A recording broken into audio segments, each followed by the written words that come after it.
So hi, everybody. It is Tuesday, right? Yes, it is Tuesday. I don't have Joelle with me today, though, because we were crazy busy all day. Now she has to go pick up her kids. So I am coming to you live alone this time. So it's nice to see you all. I've been wanting to talk about the holiday meltdown, okay, since before Thanksgiving, because so many people come to me with this history of going, and then crashing.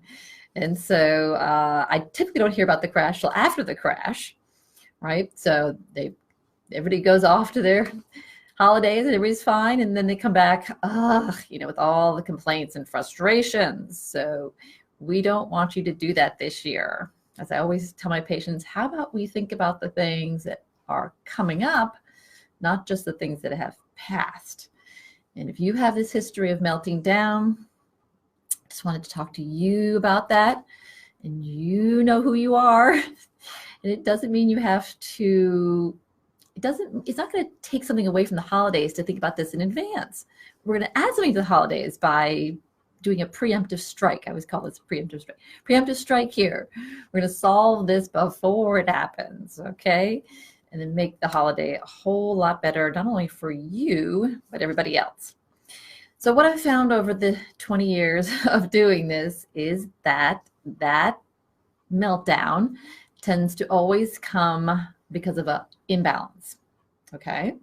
So there's that I'm doing everything and nobody else is doing anything imbalance, right? Sound familiar, right?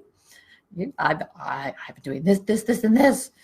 He's not doing that. She's not doing that. She's getting her nails done, and I'm doing all. Okay, so you start doing that in your head, you know it's a problem. So we're going to talk about all the reasons why that imbalance comes up.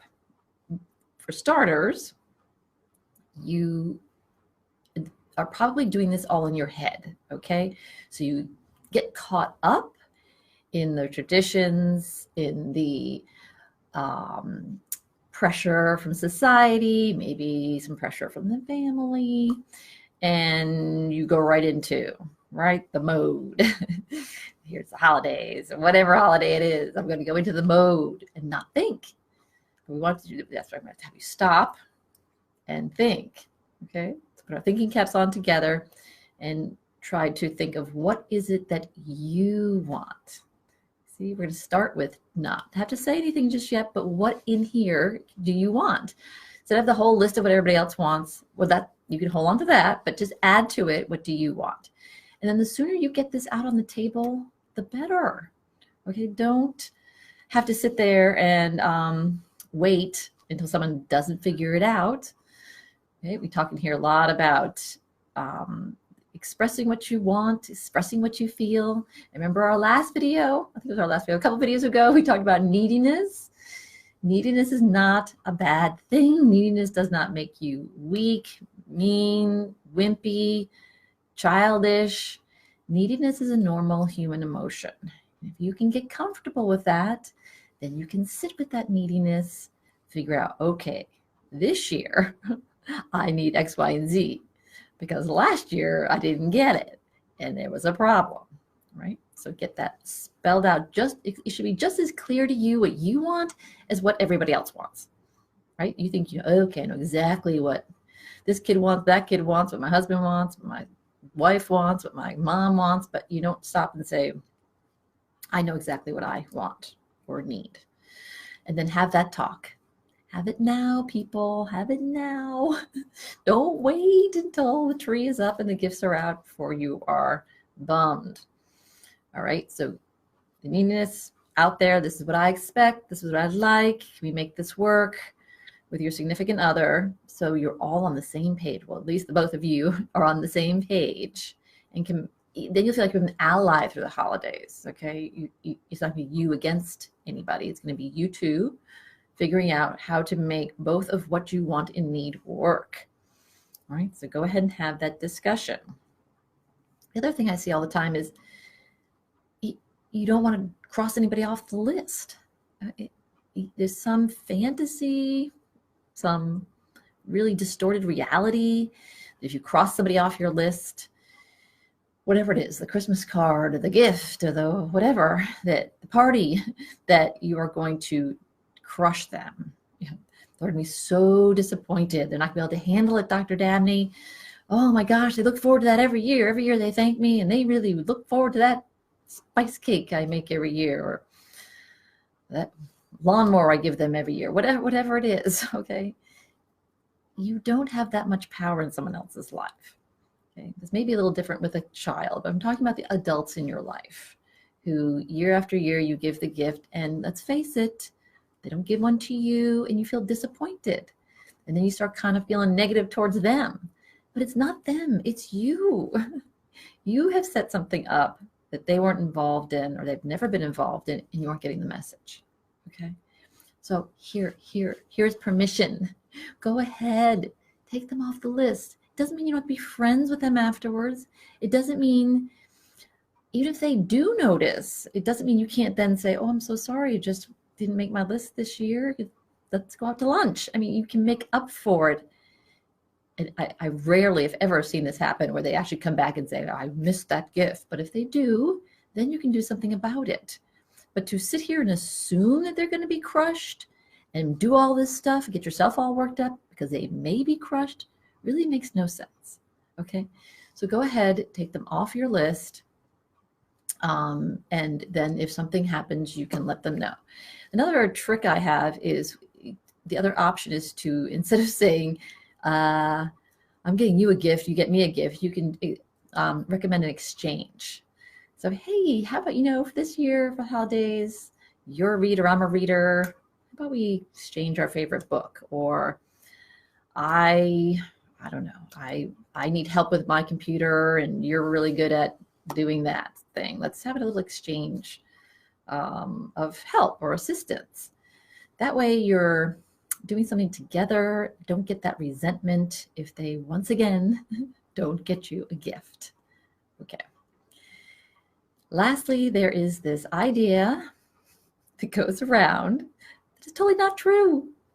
And that is, I've got to spend this year with so-and-so because she might be dead next year.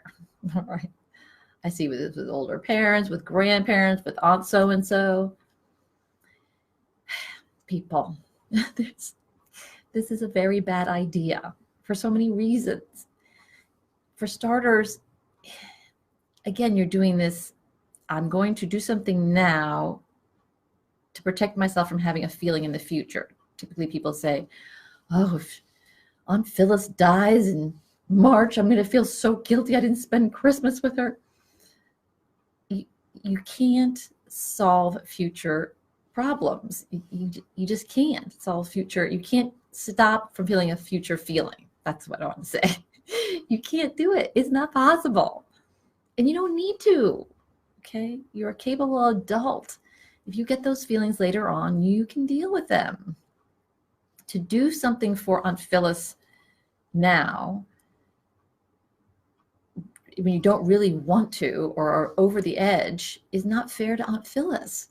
Okay, that's not fair. It's much less fair. I'm getting caught up in this. Much less fair than pretending you want to spend Christmas with her so you don't feel guilty in March when she dies. There's nothing logical there. Okay, you should be promoting healthy, intimate relationships that are honest. Okay, so getting together with Aunt Phyllis and then being resentful, she's gonna figure it. She's gonna feel it, resentful, or you're gonna be blowing up at somebody else later on. None of that is good. Okay.